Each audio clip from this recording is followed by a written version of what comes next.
After hearing of a new Texas abortion law, marches are being held across the country in protest. I'm Bronte Sorotsky with how that's happening here in Joplin. Plus, a protest takes place outside Via Christi in Pittsburgh against the hospital's vaccine mandate. Also, it's time for some fall festivals. We're going to take you to a couple of them, including the NEOSHO Fall Festival on the Square. And it's time once again for Porch Fest in Joplin's North Heights neighborhood. The 4 states' most watched news starts now. Protesters were lined across 7th and Rangeline earlier to oppose the new abortion law in Texas, the most restrictive in the country. KOAM's Bronte Sorotsky joins us live in the studio now with more. Protests are taking place today across the country to demand continued access to abortion following the newest Texas abortion law. Saturday's protest in Joplin pointed out the lack of abortion services in the Show Me State. It's a nightmare right now. Across the country, people are marching to oppose the new Texas abortion law. Here in Joplin, that's happening at 7th and Rangeline. Stand up, fight back! When the Texas ban came, and then we saw the need to march nationwide. Jamie Lindsay, the editor-in-chief of Julie Joplin Media, says she organized the march in Joplin to bring awareness to the lack of abortion resources in Missouri. There's only one place in the state that you can get an abortion at, and that's in St. Louis. That's a 4 to 5 hour drive from Joplin each way. And even when you get there, it's not an easy process. There's already a 72-hour hold for abortion, so you have to basically travel twice or stay in St. Louis for a few days. With access already restrictive, Joplin residents are worried it could get even worse. We anticipate that they will continue to try to do similar things of what they've seen done in Texas. Protesters say it's about a woman's right to choose. No uterus, no opinion! Women in Missouri, individuals who support women in Missouri, don't believe it's the government's right to make these decisions for our body. I have no man, no woman, and no government, because it's my body and my choice. Now, those in favor of accessible abortion are trying to bring awareness to the lack of services, and that action shouldn't stop at these rallies. What we can do is just continue to speak our voices, continue to push this reproductive freedom that we should have access to, and obviously call our senators, call our representatives. Counter-protesters against abortion showed up as well, but declined to speak with KOAM. In Joplin, Bronte Sorotsky, KOAM News. In 2019, Missouri enacted a law prohibiting abortions at 8 weeks of pregnancy. It's yet to take effect after being blocked by the courts. Well, Bronte, I understand too that during this protest there was an altercation, police got involved. Yeah, that's right. So during the rally, a fight broke out between two people. That's according to the Joplin Police Department. They told us a woman was assaulted by a man who was taken into custody. Jamie Lindsay, the event organizer, also tells KOAM that she was choked by a woman.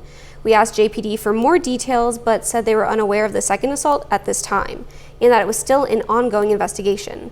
We'll have more details on that as they become available. Sounds like certainly a heated situation. Definitely. Bronte, thank you. Well, reproductive rights rallies also took place nationwide this weekend. These marches, organized by the Women's March, come after one of the most restrictive anti-abortion laws in U.S. history recently took effect in Texas. John Lawrence reports. Women's rights are human rights! That's the main message at more than 600 Rally for Abortion Justice marches Saturday in cities across the country. The government has no right to control the freedom for women to make their own decisions about what to do about their health care. Mail-order abortion drugs are now prohibited. Last month, a Texas state law that bans abortions after 6 weeks. Most people don't even know they're pregnant by the time they're 6 weeks.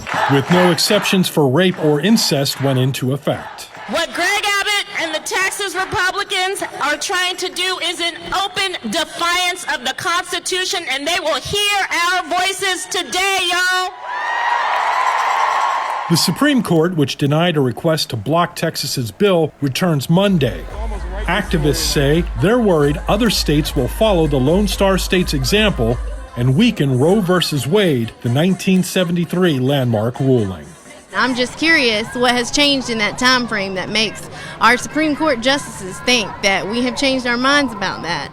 Several anti-abortion events are also being held Saturday. We're going to be there as a voice for pro-life women. It is up to all of us to make sure that women know that there is help for them. I'm John Lawrence reporting. Organizers for the abortion rights rallies applied for a permit for 10,000 people in Washington, D.C. Virtual events were also being held. Plenty of people gathered in front of Ascension Via Christi in Pittsburgh this afternoon to protest the hospital's vaccine mandate. Back in late July, the hospital network announced that it would require its associates to be vaccinated against COVID-19. In a statement announcing their vaccine mandate, Ascension Via Christi said, quote, "This decision is rooted in our mission commitment to leading with quality and safety. As a healthcare provider and as a Catholic ministry, ensuring we have a culture of safety for our associates, patients, and communities is foundational to our work." Now, one of the protest organizers explains why so many people are opposed to the mandate. We have come together and asked people to recognize that we have a right of choice, a right to decide whether or not to have the vaccine. We want to share who we are and our stories about why we're here, and just let people know that we feel that the right should be to choose and not be forced or mandated upon us. Organizers said they'd protest rain or shine and did so until 3 this afternoon.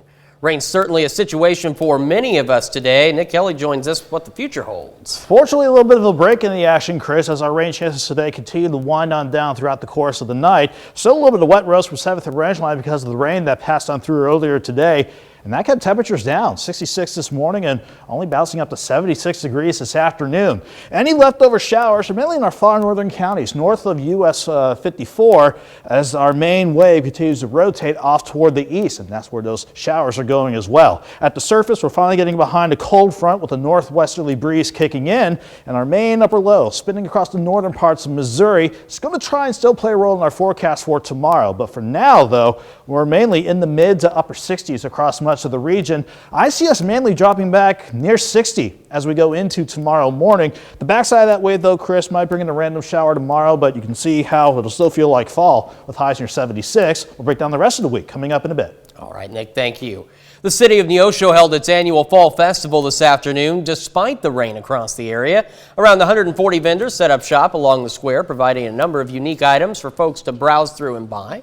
Of course, food was also available from several vendors. In addition to the vendors, there was live music, a history alley, and even a car show. However, that still didn't stop the rain from causing a few concerns.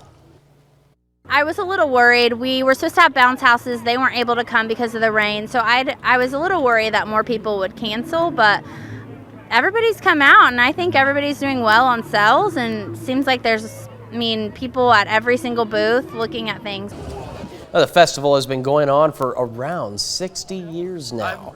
In Miami, organizers of the 8th annual Miami Festival planned ahead for the rain and went ahead and moved the event inside the Civic Center. There, a number of vendors set up shop to offer a variety of local wares to local residents and visitors. This year marked the first time, though, live music was featured, and it wasn't just standard performances, it was a band competition. Miami is a musical town. We have a lot of artists that have originated from here, and so we are basically, all of us are working together to make Miami a music industry community. There were 2 events scheduled for the festival that have been rescheduled for later this year.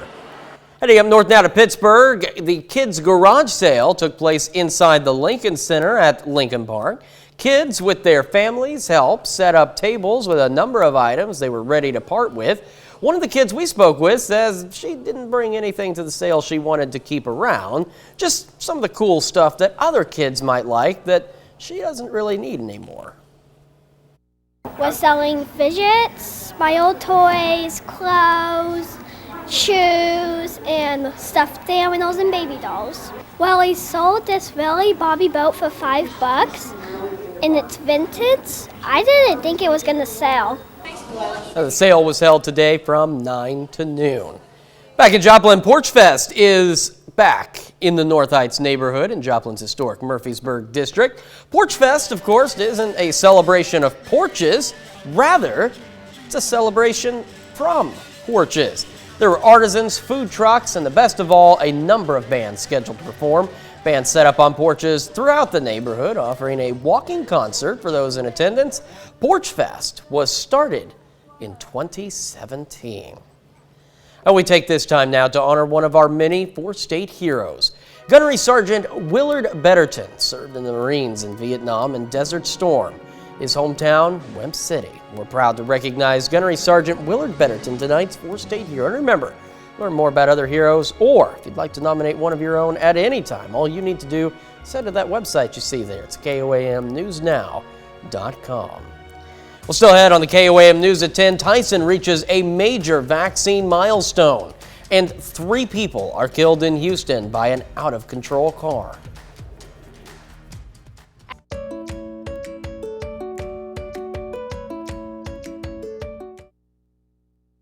A New York Times report says Tyson Foods now has about 91% of its workforce vaccinated. The company has doubled its numbers of vaccinated employees since August. This development could aid in the output of meat products, which have hit supply chain shortfalls during labor shortages. Tyson has a workforce of roughly 120,000 people. Office workers were required to be fully vaccinated by Friday, following the company's August mandates. Plant workers have until November 1st to be fully vaccinated. Tyson employees receive a $200 bonus for vaccination compliance. 3 people are dead after they were hit by an out-of-control car in Houston on Friday night. Now, according to police officers, officers tried to stop a driver doing donuts in a parking lot. When the driver took off and later lost control, crashing into 3 valet workers working at a nearby sports bar. The workers died from their injuries. Now, following the crash, the driver and the passenger in the vehicle were both taken to the hospital with non-life-threatening injuries. Investigators were working to determine if the driver was intoxicated at the time of the crash. Later on the KOAM News at 10, Pitt State versus Missouri Southern football. Jacob Leonard breaks down the action. But first, our rain chances continue to rotate on out as we go through the rest of the night. We'll see if we can end the weekend on a dry note when we come back. It's the largest farm.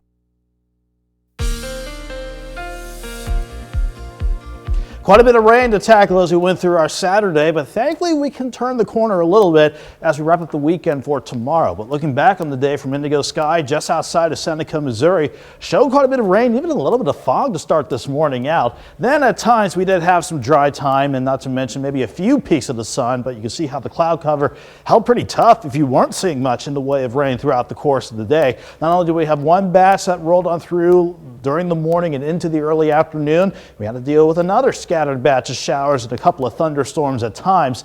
So that means in total today, on the average so far, 0.6 of an inch of rain. But you can see how the heavier amounts remained along and just south and east of the Interstate 44 corridor. But ever since the rain chances really ramped back up starting on Wednesday, averaging out to about 1.2 inches. But again, the heavier spots in our southern counties, especially as you work closer to the Missouri-Arkansas border and Table Rock Lake. In the short term, though, we had to start this evening out again with some scattered showers that managed to pop up. But you can see how they're all rotating off toward the east and northeast, pretty much clearing on out of here. So we just have a few showers in our very far northern counties, mainly north of US 54. Everyone else is getting a chance to dry out and finally calm things down as we head deeper into the Saturday night at 10:18. Looking good from Joplin. Maybe a few wet roads from rain earlier this evening, but we're quiet now. 65 in Joplin, a west wind at about 7 miles per hour. And as far as temperatures go, temperatures have allowed to cool down a little bit cooler than how we started the morning out. If you remember, we started around 66 this morning. Joplin sitting at 65. We have some spots already sneaking back into the lower 60s, and I think we'll just gradually bottom out in the upper 50s to near 60. So maybe kind of a chilly start for your Sunday, but we are going to start things off on a dry note. A couple of reasons for that. One, the cold front, the surface, that continues to push south and east. That helped to aid in our rain and thunderstorm chances yesterday and today. But number two, this upper level low, as it continues moving onward toward the east and northeast, it's going to take much of its energy with it, but it still wants to try and play a role in our forecast as we go into tomorrow. Let me show you what I mean on the future track forecast. We'll gradually go partly cloudy as we go through the overnight, and you see how we're pretty much dry to start the morning out as lows drop back near 60. As we go into the lower 70s by tomorrow afternoon, some energy and moisture on the backside of that wave is going to try and bring a random shower or two our way. maybe a random rumble of thunder, but that's about it. And certainly the coverage is nowhere near what we saw today. 60 in the morning, 71 by noon, and a high of around 76. Northwest breeze will make sure of that at 5 to 10 miles per hour. Going through Sunday night and Monday morning, another band of clouds rolling through, but that's about it for Monday. We'll just keep it dry with highs back in the upper 70s. Then the focus is still, believe it or not, on that upper level low because it gets cut off from the jet. And as it wanders around Tuesday and Wednesday, that's going to set the stage for maybe a few isolated storms Tuesday and Wednesday. But then the jet stream starts to carry on out as we head toward the end of the week. And then the jet stream is going to have to build back in, whether we like it or not, and that is going to send temperatures upward. 76 tomorrow, certainly a lot drier compared to how today fared out. 79 Monday, so mid to upper 70s hold as we go into early next week, Chris, before we head back near 80 on Thursday and potentially upper 80s by the weekend. Still not bad. Getting that nice little taste of fall before it decides to, you know, play summer again. I know, but if you remember, though, at 6, I thought we would hit 92, so thankfully the trend going downward a little bit, and hopefully we keep that trend going. Yeah, maybe we can go down just a couple more degrees. I'm all in favor of that. If I see it tomorrow, I'll definitely sound the horn on that. All right, Nick, thank you so much. Jacob Leonard joining us now with sports. Pitt State Gorillas and Missouri Southern Lions meet this afternoon in Joplin. It was a rivalry game, and it was a really good one. Came down to the last few minutes. We're going to have highlights and post-game reaction. Plus, NEO aims for back-to-back wins today against Ellsworth. Those highlights and more when we come back. I have commanded the blessing.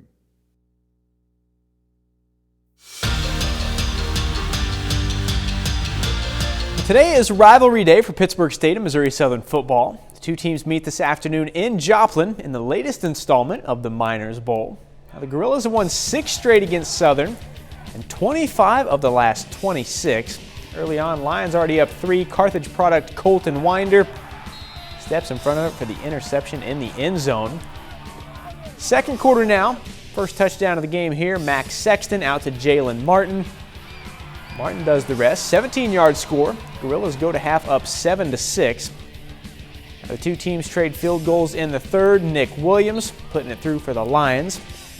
Other side, Cross Holmes knocks it in for the Gorillas. PSU up 10-9 going to the fourth. In the fourth, a little back and forth here. Josh Mercer, 4-yard score. Lions back in front 16-10.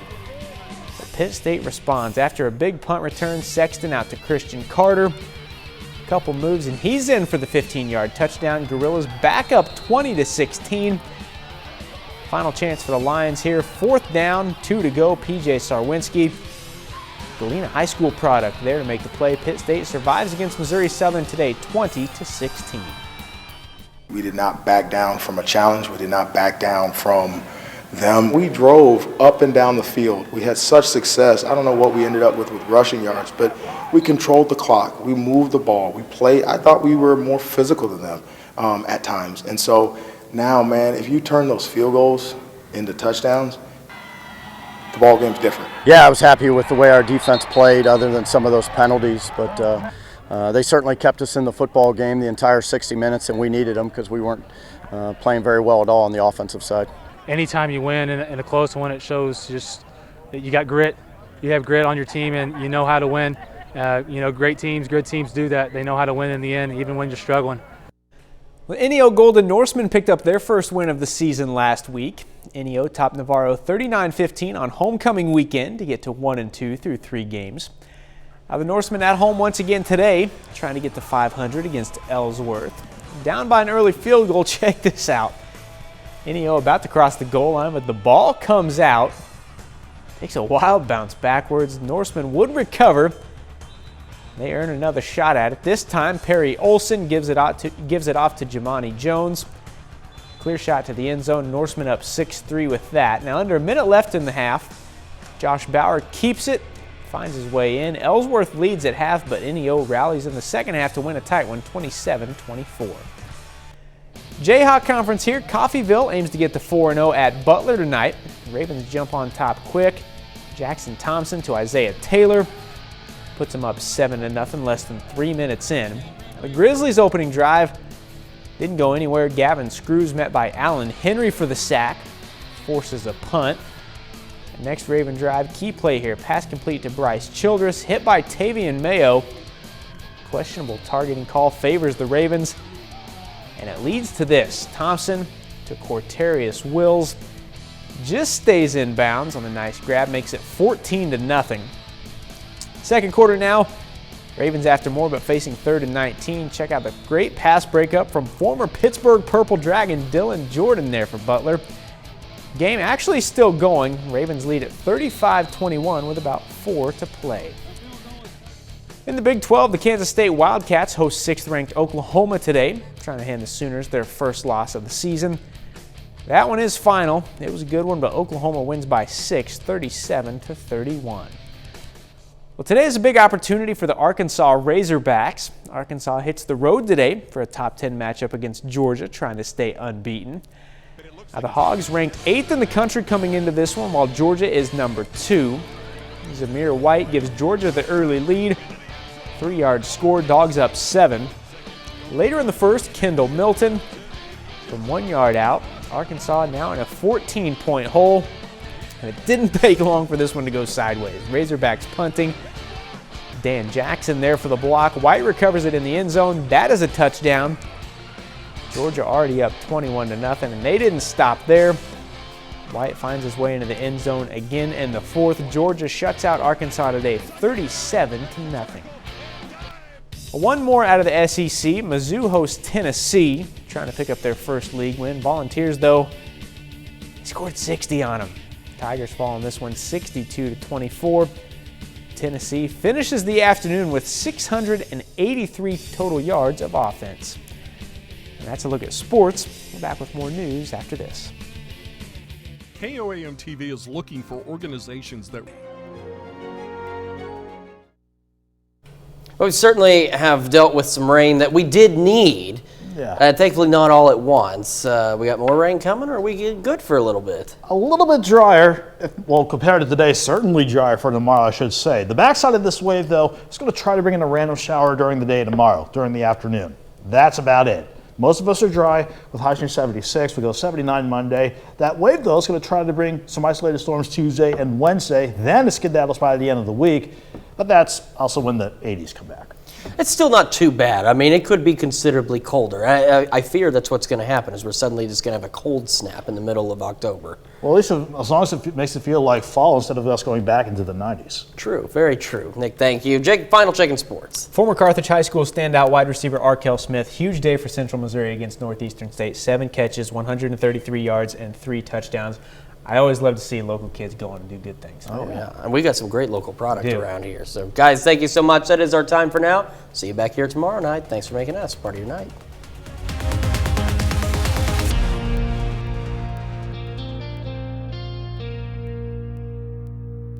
Salon services provided.